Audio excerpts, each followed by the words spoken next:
Asia কাপের অঘোষিত সেমিফাইনালে আজ মুখোমুখি হবে বাংলাদেশ ও পাকিস্তান। দুবাই আন্তর্জাতিক স্টেডিয়ামে ম্যাচটি শুরু হবে বাংলাদেশ সময় রাত 8:30টায়।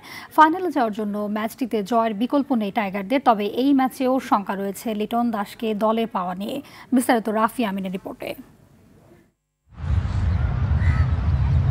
ভারতের সঙ্গে ম্যাচ হারের ২০ ঘন্টার মাথায় আবারও মাঠে নামছে বাংলাদেশ। ক্লান্তি নিয়েই ফাইনালের লক্ষ্যে লড়াইয়ে নামবে টাইগাররা।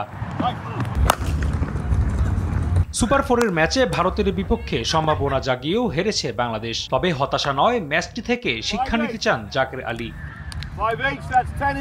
অঘোষিত সেমিফাইনাল হওয়ায় বাড়তি চাপ থাকার কথা টাইগারদের, তবে ভারপ্রাপ্ত এই অধিনায়কের মতে পাকিস্তানও থাকবে একই চাপে, যেখানে বাংলাদেশ সাহসী ক্রিকেটটাই খেলবে।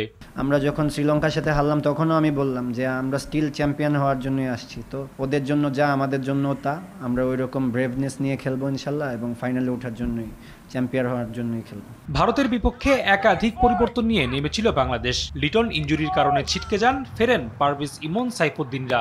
ফলে পাকিস্তান ম্যাচে দলের কম্বিনেশন নিয়েও টিম ম্যানেজমেন্টের থাকছে বাড়তি নজর। ম্যাচ জিততে হলে অবশ্যই ব্যাটিং ভালো করতে হবে। এদিকে শঙ্কা বাড়াচ্ছেন লিটন, এই ম্যাচেও অধিনায়ককে পেতে শেষ পর্যন্ত অপেক্ষা করবে দল। উনি রিকভারিতে আছেন, তো অবশ্যই আমরা ম্যাচ পর্যন্ত আমরা ওনার জন্য অপেক্ষা করব।